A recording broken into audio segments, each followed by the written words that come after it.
बिस्मिल्लाहिर्रहमानिर्रहीम। कैसे हैं भाई आप लोग? रटना नहीं है, समझना है। 9th syntax book board mathematics chapter 7 exercise 7.3 matrices. कितने क्वेश्चंस कर चुके हैं हम इसके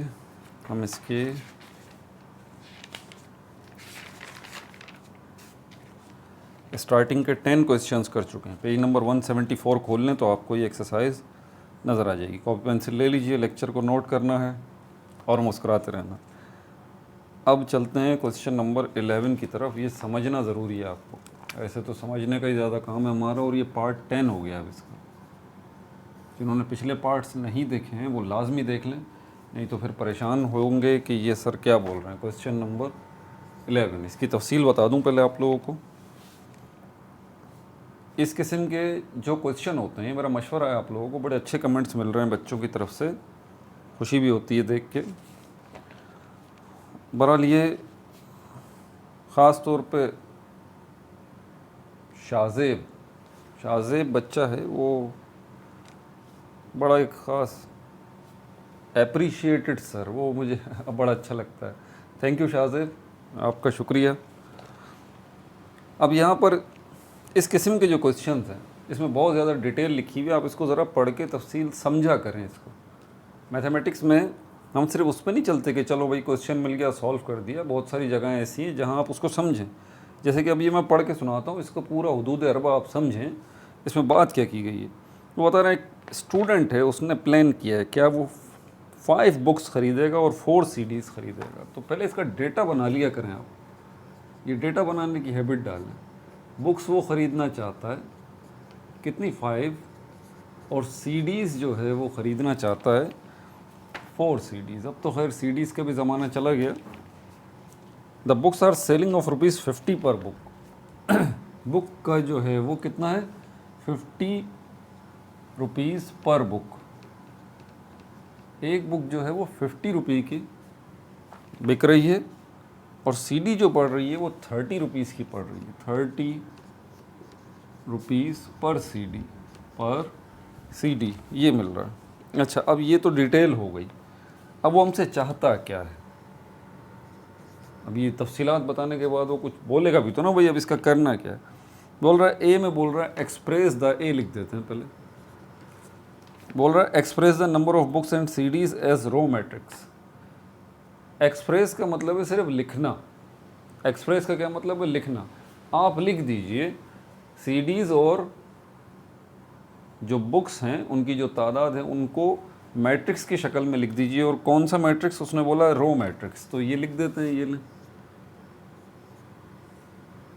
जिस तरतीब में आपको बताए गए हैं ना, आप उसी तरतीब में लिख दें। जैसे पहले बुक्स की बात की गई है तो बुक्स को लिख दीजिए 5 और 4। ठीक है भाई, ये तो पहली बात इसकी हो गई। उसने बोला रो मैट्रिक्स में लिख दीजिए, ये रो मैट्रिक्स कहलाता है। रो मैट्रिक्स इसको कहते हैं ऐसा मैट्रिक्स जिसमें सिर्फ एक ही रो हो। ठीक है, अच्छा, उसके बाद फिर बोल रहा है बी में express the prices x column matrix. Prices जो हैं ये 50 और 30, इनको कॉलम मैट्रिक्स में लिख दीजिए। तो तरतीब का ध्यान रखें, ये बुक्स की पहले बात हुई है तो 50 रुपीज़ उसने बोला, उसके बाद 30 रुपीज़ उसने बोला है। ये हमारे पास कॉलम मैट्रिक्स में प्राइसेस भी आ गई। ठीक है, लिख दिया। सी में हिसाब किताब करने की बोल रहा है। वो बोल रहा है कंप्यूट, हिसाब किताब कीजिए। इसी से वर्ड बना है कंप्यूटर, हिसाब किताब करने वाला। कंप्यूट कीजिए total price of 5 books. Total price of 5 books and 4 CDs। अब ये तो हम वैसे भी कर सकते हैं, कोई मसला नहीं है, रफ वर्क में कर सकते हैं, लेकिन वो ऐसे नहीं बोल रहा। वो यकीनन हमें इसको चाहता है कि हम मैट्रिक्स की शक्ल में दिखें, और वो उसको बोल भी रहा है कि आप जो है वो मैट्रिक्स मल्टीप्लिकेशन का इस्तेमाल करें। उसने हमें बोला भी है। तो मैट्रिक्स मल्टीप्लिकेशन में हम पहले ये ले लेते हैं 5 और 4 मल्टीप्लाई बाय, आप किसको रखेंगे, कॉलम मैट्रिक्स को। क्या है उसके अंदर, 50 और 30। अब पहली बात जो हम चेक करेंगे वो क्या चेक करेंगे कि नंबर ऑफ़ कॉलम्स पहले मैट्रिक्स के बराबर होने चाहिए नंबर ऑफ़ रोज़ दूसरे मैट्रिक्स से। तो कितने कॉलम्स हैं इसके अंदर, 1 2 2 कॉलम्स हैं। इसमें रोज़ कितनी है, 2 रोज़ हैं। तो कॉलम्स जो हैं वो रोज़ के बराबर हैं। इसका मतलब ये मल्टीप्लाई हो सकते हैं। दूसरी चीज़, मल्टीप्लाई के रूल 4 ही हैं, वो पहले भी कई दफ़ा बता चुका हूँ और कई दफ़ा हम एग्जाम्पल्स में और यहाँ तक पहुँच गए हैं, 10वां पार्ट चल रहा है, तो ये आपको पता होना चाहिए। First row first column, first row second column, second row first column, second row second column, ठीक है। तो यहाँ पर अगर हम देखते हैं फर्स्ट रो फर्स्ट कॉलम, तो फर्स्ट रो में जो हमारे पास है इसको हम सी बना के एक नया मैट्रिक्स बना देते हैं, ठीक है। लेकिन हम ये मल्टीप्लिकेशन करने से जब ये तय हो जाए बात कि ये मल्टीप्लाई हो सकते हैं दो मैट्रिक्स, तो मैंने आपको नसीहत की थी कि वो जो रिजल्टेंट मैट्रिक्स होगा, वो मैट्रिक्स जो कि आपका आंसर होगा, उसका ऑर्डर आप पहले ही फाइंड आउट कर लिया करें, इसमें आपको सहूलत हो जाएगी। तो उस रिजल्टेंट मैट्रिक्स का जो हमारा रिज़ल्ट होगा, रिजल्टेंट मैट्रिक्स जो मैट्रिक्स हमें आंसर में मिलेगा, उसका ऑर्डर जो है वो फाइंड आउट करने के लिए फर्स्ट मैट्रिक्स की रोज देख लीजिए कितनी है, और सेकंड मैट्रिक्स के कॉलम देख लीजिए। फर्स्ट मैट्रिक्स जो है उसमें एक रो है और सेकंड मैट्रिक्स जो है उसमें एक ही कॉलम है, मतलब 1 बाय 1। और 1 बाय 1 का जो मैट्रिक्स बनता है वो ये छोटा वाला बनता है, जिसमें सिर्फ एक ही वैल्यू आती है। सपोज करते हैं वो x है, एक नंबर आएगा सिंगल, ठीक है। ये 1 बाय 1 वाले ऑर्डर वाला होता है। तो एक बात तो तय हो गई। तो अब हम इसको बड़ा बनाने की ज़रूरत नहीं है, अब मैं पहले इसको बड़ा बना दिया था, अब मैं इसको छोटा ही रखना चाहूँगा क्योंकि मुझे पता है फाइनली हमारे पास एक ही नंबर आएगा। बहरहाल अब चलते हैं हम अपनी मल्टीप्लिकेशन की तरफ। फर्स्ट रो फर्स्ट कॉलम, तो पहला 5 multiply by 50 plus 4 multiply by 30। बस कहानी ख़त्म हो गई यहाँ पर। सर कैसे कहानी ख़त्म हो गई? अभी तो सेकंड स्टेप भी रहता है। कौन सा? First row second matrix, second column कहाँ है भाई? फर्स्ट रो तो है, सेकंड स्टेप यही है ना। फर्स्ट रो सेकंड कॉलम है ही नहीं, तो सेकंड स्टेप गया। थर्ड स्टेप की तरफ चलते हैं। सेकंड रो फर्स्ट कॉलम तो है, सेकंड रो नहीं है, तो थर्ड स्टेप भी गया। Fourth step second row second column, वो भी नहीं है, तो थर्ड स्टेप भी गया। मतलब पहला ही स्टेप सिर्फ इसमें चलेगा आपके पास। अब इसको लेके चलते हैं आगे। और क्या है इसके अंदर? 5 को 50 से मल्टीप्लाई करेंगे या 50 को आप 5 दफ़ा जमा कर दीजिए, 50 50 50 50 50, तो ये 250 हो जाता है। प्लस 4 को 30 से मल्टीप्लाई कर दीजिए, 30 30 30 30 जमा कर लीजिए, 30 + 30 + 30 + 30, मेरे ख्याल में 120 हो गया ये।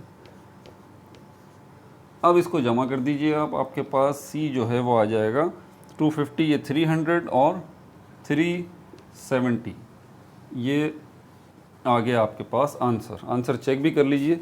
370 आपका आंसर जो है वो होना चाहिए।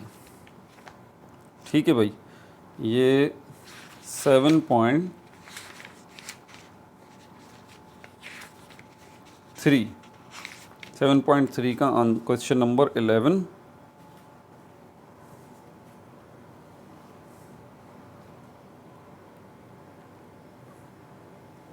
370। ठीक है भाई, 370 ये देख लीजिए। पहले ए लिखा है, फिर बी लिखा है, रो मैट्रिक्स कॉलम मैट्रिक्स, उसके बाद ये 370 जवाब आ गया आपका। ठीक है, क्वेश्चन नंबर 12 की तरफ चलते हैं। मिटा दूं इसको।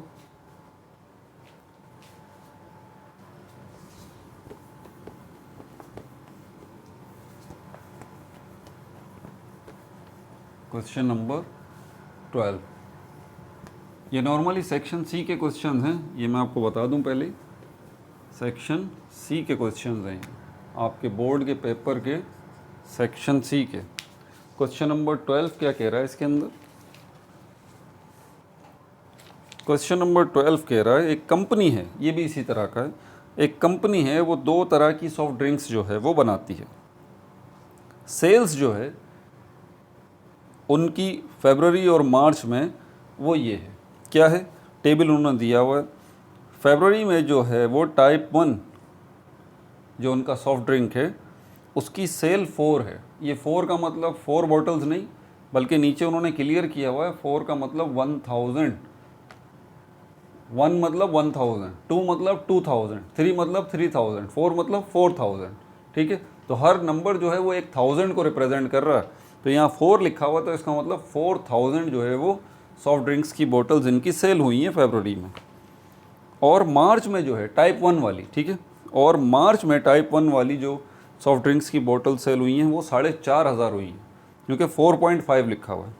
अच्छा, जो दूसरी किस्म की सॉफ्ट ड्रिंक्स है, 2 किस्म की बनाते हैं, ठीक है, फरवरी में वो 6000 सेल हुई हैं क्योंकि 6 लिखा हुआ है, और मार्च में वो 7000 सेल हुई हैं। अब वो आपसे चाहता क्या है, ये तो तफसीलात हो गई कि एक कंपनी है 2 किस्म की सॉफ्ट ड्रिंक बना रही है, उनकी सेल लिखी हुई है, ठीक है, फरवरी और मार्च की। अब वो चाहता क्या है, नीचे तफसीलात उसने दी हैं। Sales are given in thousands of unit, the company has a target to increase their sale by 50%। इसमें ये जो जुमला लिखा हुआ ना, increase their sale, increase their sale by 50%, ये जो लिखा हुआ ना इंक्रीज देयर सेल बाय 50%, ये सबसे कंफ्यूजिंग चीज़ है। अब बच्चे बोलते हैं ठीक है यार, अब पहले तो हमें मैट्रिक्स हमारे पास है क्या, चाहता क्या है, चलें ये भी देख लें, पहले इसकी तफसील इसके बाद में आएंगे। Convert the data given in the table into a matrix form, जो टेबल में डेटा आपको मालूमात दी हुई है उसको मैट्रिक्स फॉर्म में ले आएँ। तो मैंने ये पहले ही बात बताई हुई है कि टेबल में जो डेटा दिया हुआ है ना, उसको आप इसी तरह, ये जो पोर्शन है, ठीक है, ये वाला जो दिया हुआ है इस तरह का जिसमें नंबर लिखे हुए हैं, आप इसको इसी तरह मैट्रिक्स बना दीजिए। 4 है, 4.5 है, और 6 है, और 7 है, इसी को आप एक मैट्रिक्स बना दीजिए ए, मिसाल के तौर पर इस तरह से। ये आ गया 4, 4.5, ये 6 और ये 7, ये लीजिए, ये बन गया मैट्रिक्स। ये हम एग्जाम्पल्स में भी देख चुके हैं, ठीक है। तो ये हमारा ए जो है वो वाला तो मसला हल हो गया। उसने बोला मैट्रिक्स की शक्ल में इसको ले आइए, कन्वर्ट कर दीजिए, कर दिया भाई। फिर बी में कह रहा फाइंड द टारगेट मैट्रिक्स।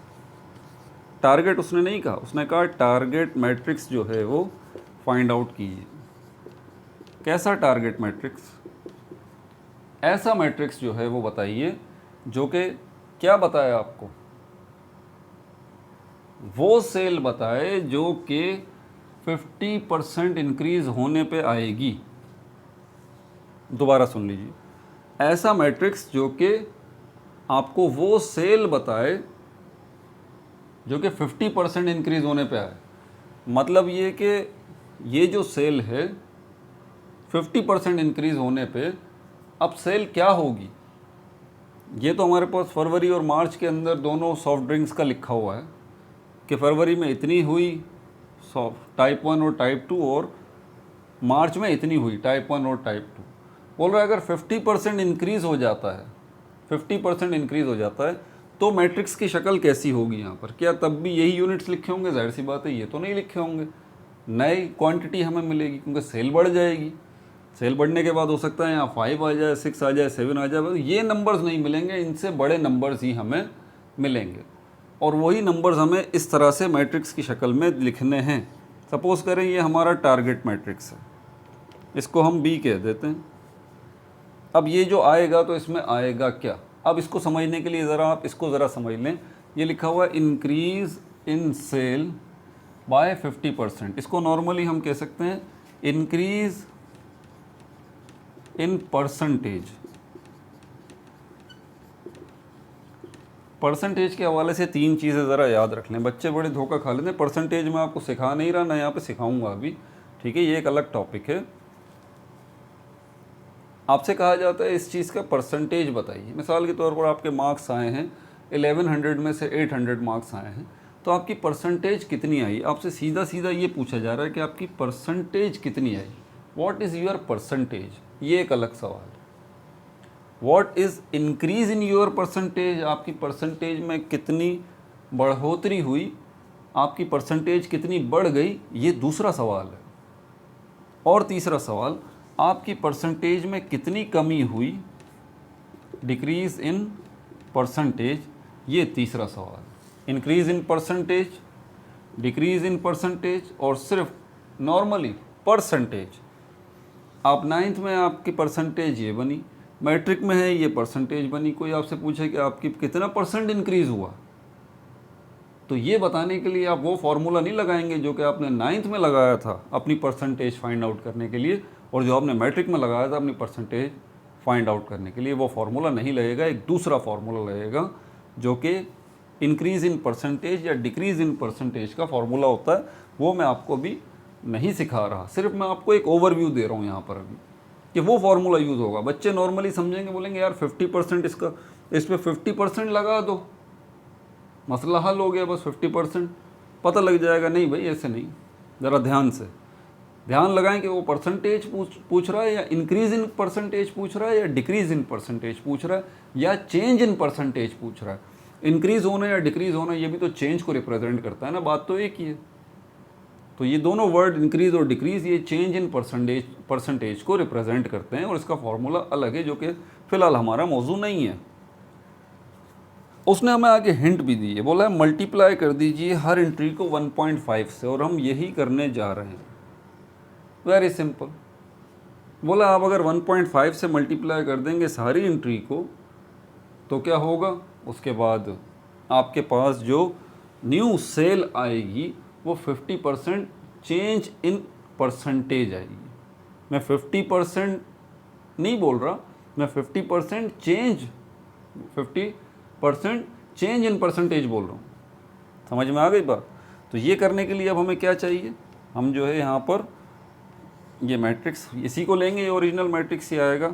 1.5 को मल्टीप्लाई करेंगे 4 से, 4.5 से और 6 से और 7 से।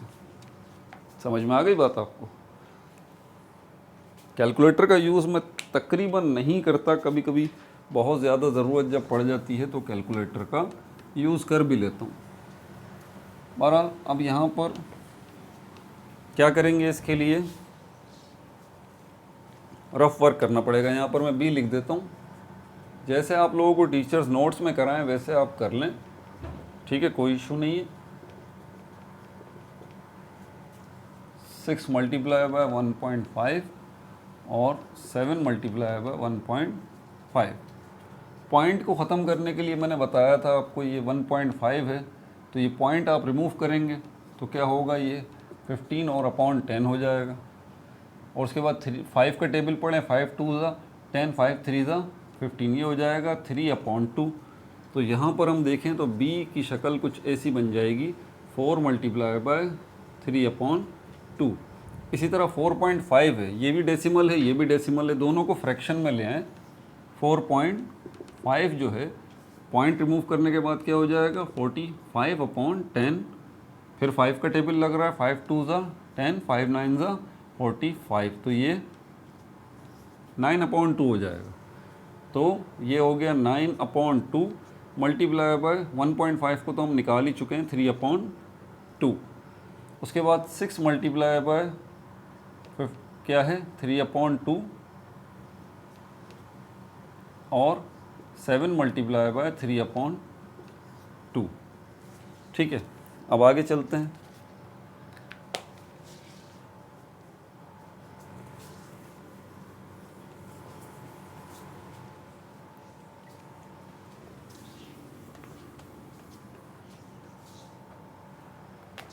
अच्छा, अब क्या होगा, ये क्रॉस में कट जाएगा, जब बीच में मल्टीप्लाई हो ना तो ये क्रॉस में कट जाएगा। 2 अंदर 2, 2 2 ज़ा 4। अब ये मल्टीप्लाई हो जाएगा 2 और 3, 2 3 ज़ा ये 6 हो जाएगा। ठीक है, यहाँ पर ये क्रॉस में कट ही नहीं रहा, नीचे ये 2 है, ये 9 है, ये 2 है, ये 3 है, तो आमने सामने मल्टीप्लाई कर दीजिए। 9 को 3 से मल्टीप्लाई कर दीजिए, 27 हो जाएगा। 2 2 ज़ा 4 हो जाएगा। यहाँ पर ये कट सकता है क्रॉस में, 2 अंदर 2, 2 3 ज़ा 6, 3 3 ज़ा 9 हो जाएगा। और यहाँ पर ये क्रॉस में कट नहीं सकता, इसलिए 7 3 ज़ा 21/2 हो जाएगा। अब क्योंकि आपकी बुक में आंसर जो है वो डेसिमल में मौजूद है तो 27/4 कर लीजिए। 27 और 4 इसको डिवाइड कर लेते हैं मैनुअली। 4 का टेबल पढ़िए कहाँ तक जाएगा, 4 on the 4 5 ज़ा 20, 4 6 ज़ा 24, 4 6 ज़ा 24। 7 तक नहीं जा सकते क्योंकि 28 हो जाएगा। 27 में से 24 गए, 3 बचा, पॉइंट लीजिए। अब कितना हो जाएगा, 4 8 ज़ा 28, फिर 2 लगाइए, पॉइंट लगा हुआ है, फिर ज़ीरो लीजिए, 4 5 ज़ा 20, तो मेरा ख्याल है 6.85 यहाँ जवाब आएगा, 6.85। इसी तरह 21 को लेंगे तो यहाँ पर ये 2 लिखा हुआ है बाहर, 2 का टेबल 2 10 ज़ा 20 हो जाएगा, 1 बचेगा, पॉइंट लगाएंगे, 0 आ जाएगा, 2 5 ज़ा 10, तो 10.5 यही आपका मैट्रिक्स होना चाहिए। आंसर चेक कर लेते हैं बुक में।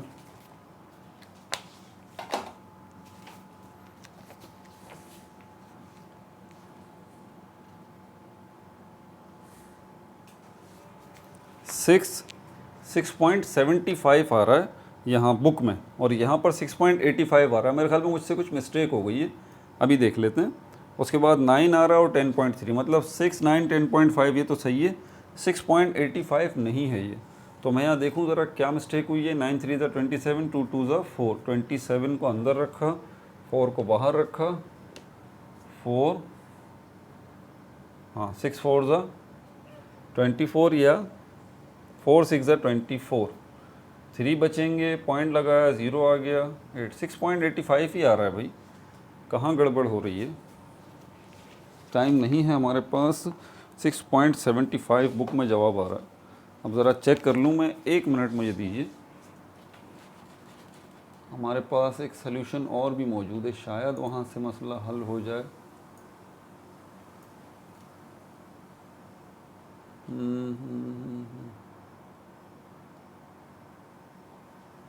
6.75 भाई सलूशन में भी हो रहा है, तो यहाँ पर कहाँ मिस्टेक हो रही है। 9/2 यहाँ पर कहीं गड़बड़ होगी। 4.5 ये हो जाएगा 45/10, 2 और 9, ठीक है, ये तो सही है। 1.5 तो हमारे पास आ चुका है, 3/2 ये भी सही है, 9/2 सही है, 2 2 ज़ा 4, 9 3 ज़ा 27 ये भी सही है। इसी में कहीं गड़बड़ हो रही है, इसमें 4.5 ही है,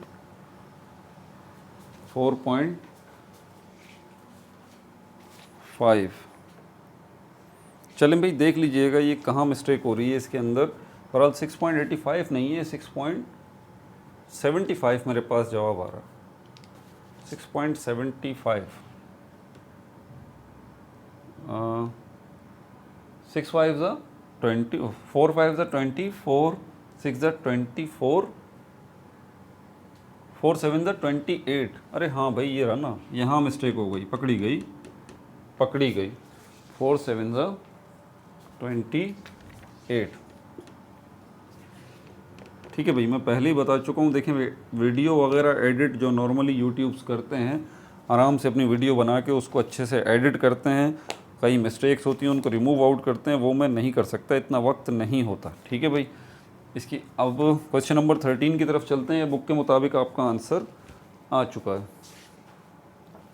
इसलिए कोई गलती कोताही हो गई हो तो माफ़ कर दीजिएगा, कमेंट में बता दीजिएगा, इस्लाह कर दीजिएगा।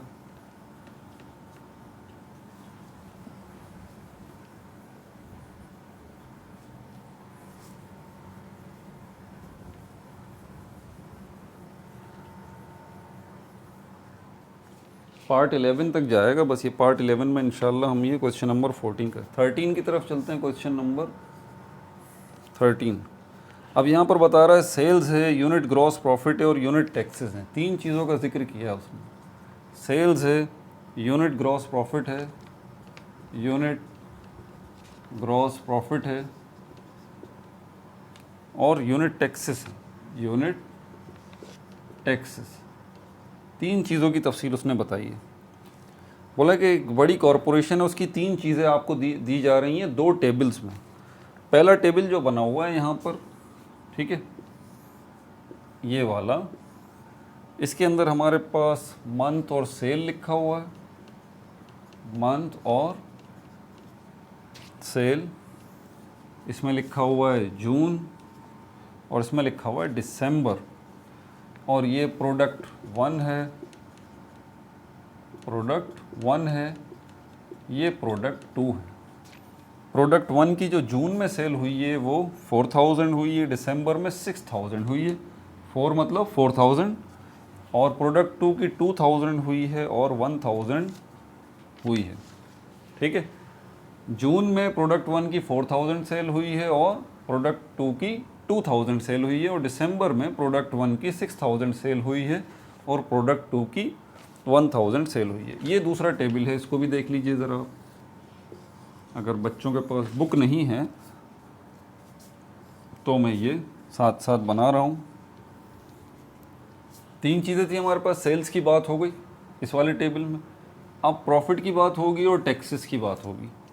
ठीक है, तो ये सेकंड कॉलम प्रैक्टिस का प्रॉफिट का है, प्रॉफिट। थर्ड कॉलम जो है वो टैक्सेस का है। 3.5 और 2 और 1.5 और 1 क्या है, ये प्रोडक्ट 1 है, प्रोडक्ट 1 है ये, और दूसरा वाला ये प्रोडक्ट 2 है। ठीक है भाई, प्रोडक्ट 1 ने जो प्रॉफिट दिया है वो 3.5 दिया है और टैक्सेस जो लगे थे उसके ऊपर 1.5 लगे थे। प्रोडक्ट 2 ने जो प्रॉफिट दिया है वो 2 दिया है और उसके ऊपर जो टैक्स लगा था वो 1 लगा था। अब वो चाहता क्या है हमसे, वो बोल रहा है मैट्रिक्स बताइए, मैट्रिक्स का ही पूछेगा, मैट्रिक्स बताइए। कौन सा matrix, that shows the profit and taxes in each of the month. ऐसा मैट्रिक्स जो कि प्रॉफिट बताए और क्या बताए, टैक्सेस बताए, 2 चीज़ें बताए। ऐसा हमें मैट्रिक्स चाहिए। 2 टेबल मौजूद हैं, मैंने कहा है कि ये ले लीजिए, ये तो एक मैट्रिक्स हो गया ए। टेबल बनाने का ये बहुत अच्छा फ़ायदा है, और 2 और 1, और दूसरा टेबल, दूसरा मैट्रिक्स हमारे पास ये हो गया मल्टीप्लाई बाय, इसको हम ए बी कर लेते हैं, ए बी। ठीक है, ये बी हो गया हमारे पास। ये है हमारे पास 3.5, 2, 1.5 और 1। करना क्या है, इन दोनों को सिर्फ मल्टीप्लाई करना है, तो फाइनली आपके पास प्रॉफिट और टैक्सेस जो हैं वो आ जाएंगे।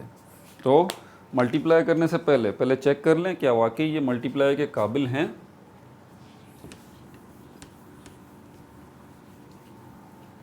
उसके लिए क्या चेक करेंगे, number of columns of the first matrix.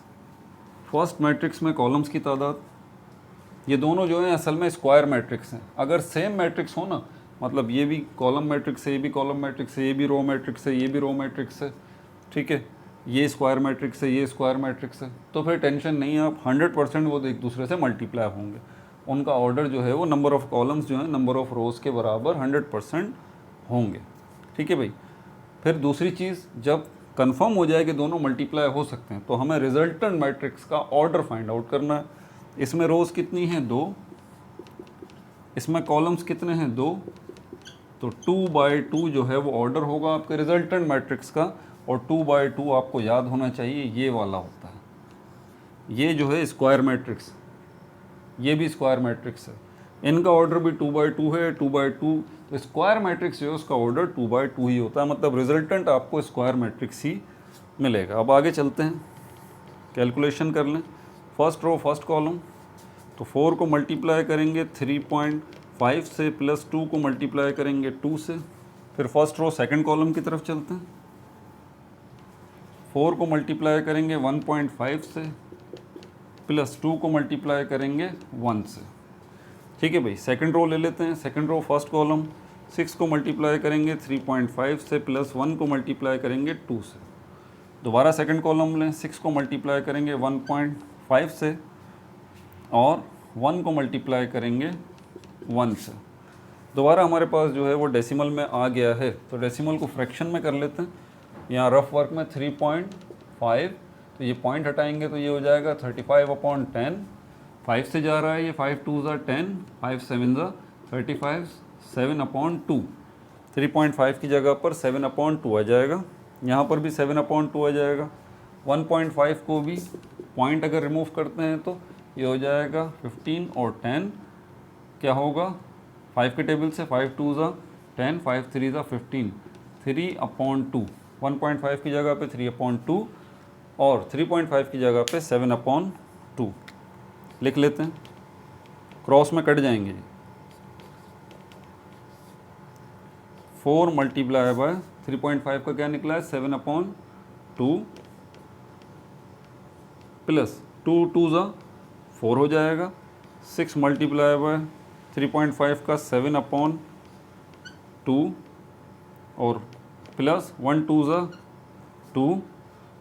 4 को मल्टीप्लाई किया 1.5 से 4 मल्टीप्लाई बाय 3/2 प्लस 2 1 ज़ा 2 और 6 मल्टीप्लाई बाय 3/2 प्लस 1 1 ज़ा 1। अब चेक करें क्रॉस में जा रहा है जी। 2 1 ज़ा 2 2 2 ज़ा 4। क्या क्रॉस में यहाँ से जा रहा है 2 1 ज़ा 2 2 3 ज़ा 6। ठीक है, अब ये 2 और 7 आपस में मल्टीप्लाई हो जाएंगे। 2 7 ज़ा 14 हो जाएगा। अब मैं यहाँ लिख रहा हूँ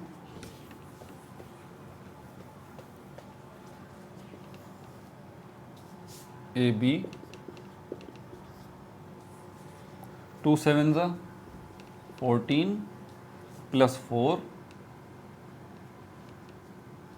और ये 3 बचा था 3 7 ज़ा 21 प्लस 2 और यहाँ पे क्या था, हाँ यहाँ से भी कट रहा है 2 1 ज़ा 2 2 2 ज़ा 4 2 1 ज़ा 2 2 3 ज़ा 6 2 3 ज़ा 6 हो जाएगा प्लस 2 2 3 ज़ा 6 प्लस 2 और 3 3 ज़ा 9 प्लस 1। ए बी 14 और 4 18 हो गया। 21 और 2 23 हो गया। 6 और 2 8 हो गया। 9 और 1 10 हो गया। तो ये आपका रिजल्टेंट मैट्रिक्स है। उसका ऑर्डर भी चेक कर लें 2/2 ही है, लेकिन बुक में इसका आंसर चेक कर लें क्या बुक में यही आंसर है या नहीं है। क्वेश्चन नंबर 13 8 18 सही है, 8 सही है, 23 सही है, 10 सही है। ठीक है भाई, जून में जो प्रॉफिट हुआ है ये जून का प्रॉफिट है। जून में जो प्रॉफिट हुआ है कितना हुआ है, जून में प्रॉफिट 18 जून्स प्रॉफिट। अच्छा, उसके बाद जो है वो दिसंबर का जो प्रॉफिट है, दिसंबर प्रॉफिट वो कितना है 23 और टैक्सेस जो हैं जून के वो कितने हैं 8 और टैक्सेस जो हैं दिसंबर के वो है 10। ठीक है भाई, अपना बहुत ज़्यादा ख्याल रखिएगा। पार्ट 10 हो चुका, पार्ट 11 जो इंशाल्लाह आखिरी होगा और काफ़ी तगड़ा किस्म का होगा। क्यों? क्योंकि उसके अंदर जो है वो ठीक ठाक क्वेश्चन हैं, सारे प्रूफ करने वाले हैं। 1 2 3 4 7 क्वेश्चन हैं, 8 क्वेश्चन हैं और सबके सब प्रूफ करने वाले हैं। ठीक है भाई, अपना बहुत ज़्यादा ख्याल रखिएगा। No like no subscribe, only share.